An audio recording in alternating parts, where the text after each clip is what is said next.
Welcome to Life Stories, where real experiences teach us the most powerful lessons. Imagine planning the perfect engagement party, only to have it cancelled, not because of money, but because your fiancé isn't considered good enough for your family. That's exactly what happened to Emma. Raised in wealth and privilege, she thought her parents respected her independence, until they took away her special day. But what started as heartbreak turned into a powerful journey of love, self-worth, and standing up for what truly matters. Stay with us to uncover Emma's incredible story. Subscribe to Life Stories to begin today's journey. What do you mean you canceled the reservation? I gripped my phone tighter, stepping away from my desk at work to find a quiet corner in the hallway. The engagement party is this Saturday. We sent out invitations weeks ago. My voice was a mixture of frustration and disbelief, a sharp contrast to my mother's ever-calm tone.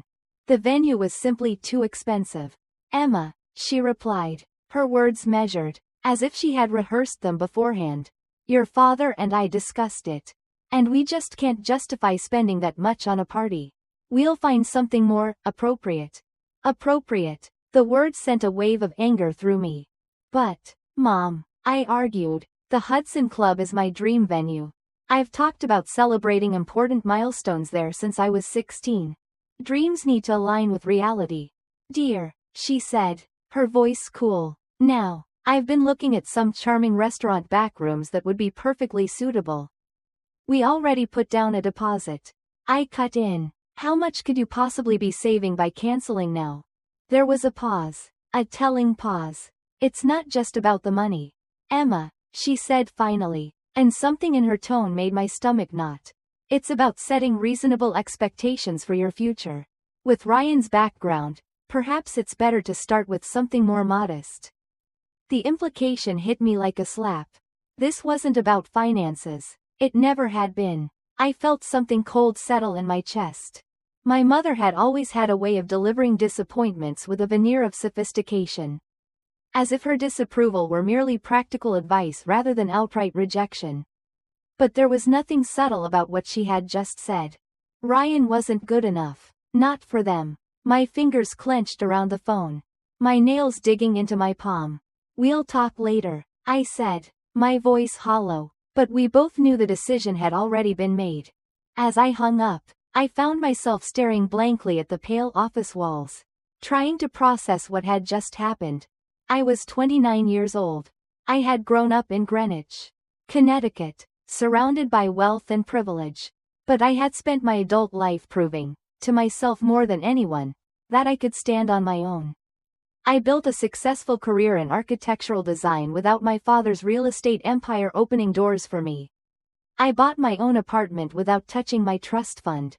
And I had fallen in love with Ryan Carter, a brilliant software developer who had built something out of nothing. Ryan had grown up in a small town in upstate New York. Raised by parents who worked tirelessly, his father a high school teacher, his mother a nurse. He had attended a state university on a scholarship, worked through college, and built his own tech startup from the ground up. He was kind, thoughtful, hardworking, everything that should matter. But to my parents, he was just a man with no connections, no pedigree, no polished upbringing that fit neatly into the world they had carefully curated for me. I had hoped, foolishly, that given time, they would see him for who he really was, that they would learn to appreciate his intelligence, his quiet confidence, his ability to make me laugh even on my worst days. But now, I saw the truth. They hadn't just canceled a party. They had canceled their support for us. As I walked back to my desk, my phone buzzed with a message from Olivia, my younger sister. Mom just told me about the Hudson Club. So sorry, but silver lining, she's upgrading my birthday venue to make up for the family embarrassment. Isn't that great? I read the message 3 times, the meaning sinking in like a weight pressing down on my chest. It had never been about the cost. They weren't just embarrassed about him. They were embarrassed about me. And somehow, that wasn't even the worst part. Olivia's birthday was the weekend after what should have been our engagement party. Growing up in the Caldwell family, I had learned early that appearances mattered above all else. My father had built one of the largest commercial real estate firms in New York through handshakes at golf clubs and charity galas. My mother served on the boards of cultural institutions, ensuring our family name was printed in all the right places. Olivia had embraced this world with ease, dating only men from appropriate backgrounds and following the path they had set for her. She was the daughter my parents had always wanted, polished, predictable, perfectly aligned with their values.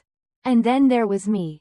In college, instead of joining my mother's sorority, I volunteered to design community centers in underprivileged neighborhoods.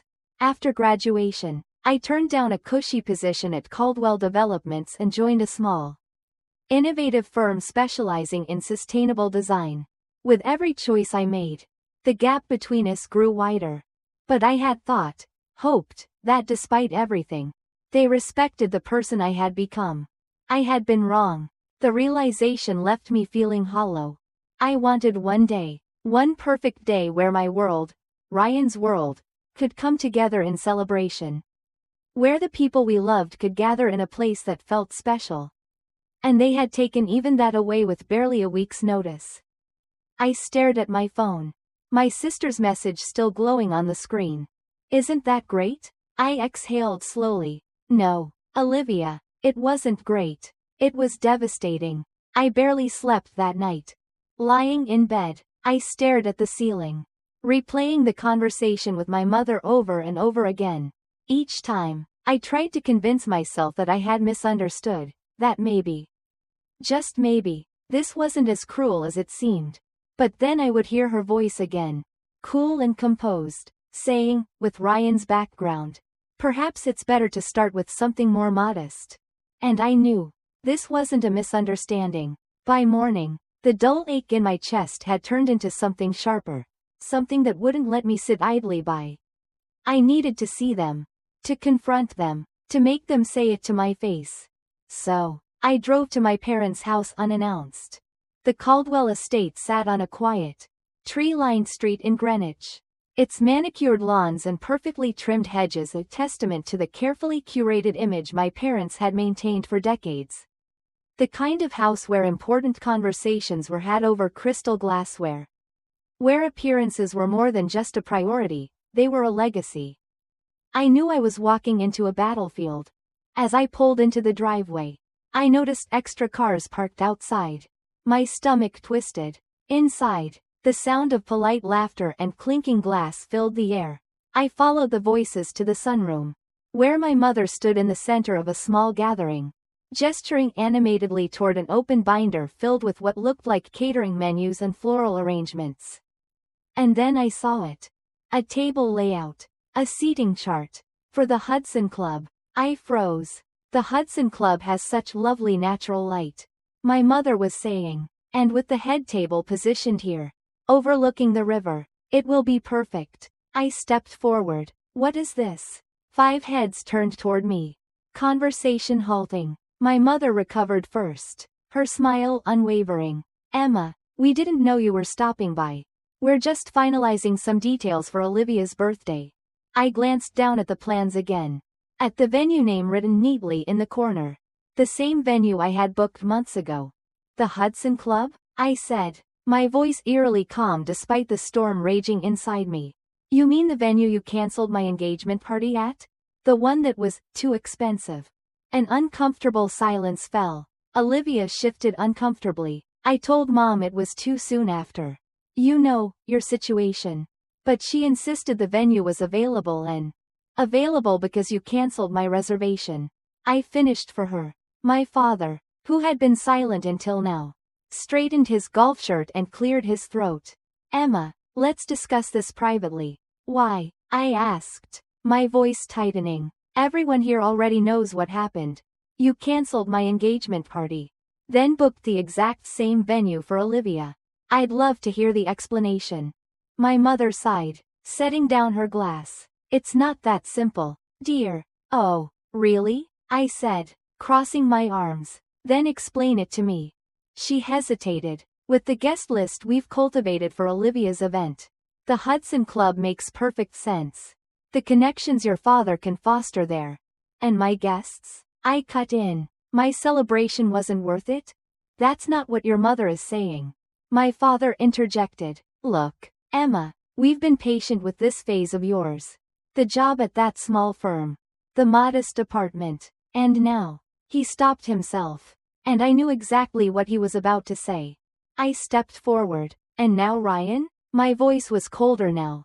My parents exchanged a look I'd seen too many times before, the one that preceded a carefully measured truth they felt obligated to share. He's just not suitable, Emma, my mother finally said, her voice light but firm. Not for someone with your background. He's nice enough, but he has no ambition. No family connections, nothing to offer. The words landed like physical blows.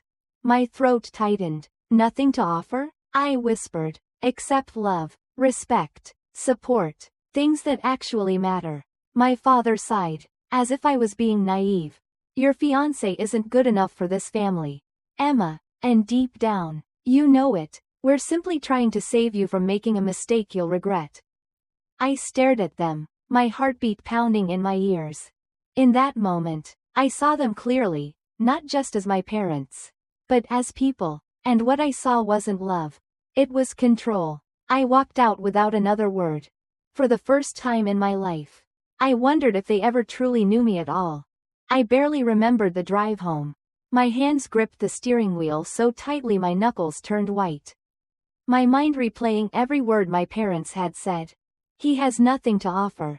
Your fiancé isn't good enough for this family. We're trying to save you from making a mistake you'll regret. The arrogance, the audacity of it. By the time I reached my apartment, my body felt heavy with exhaustion, but my mind refused to slow down. As I stepped inside, I found Ryan sitting on the couch, laptop open, deep in thought. He looked up the moment I closed the door. Hey, you're home late, he said, smiling softly, but the moment he saw my face, his expression changed. Emma, what's wrong? That was all it took. The tears came before I could stop them. I sank onto the couch beside him, my hands shaking as I tried to find the words. They canceled our engagement party because they don't think you're good enough for me. Ryan stilled. He didn't speak right away. Just listened as I let it all out. The canceled venue. Olivia's birthday at the same place. My parents' patronizing excuses. Their judgment. Their utter inability to see him for the extraordinary man he was. When I finally looked up at him, my vision blurred with tears. His expression wasn't angry. It was sad. I'm sorry they hurt you, he said softly, brushing a tear from my cheek. But, Emma, I'm not surprised. I swallowed hard. You knew they felt this way? He exhaled, leaning back against the couch. I suspected, the first time I met them.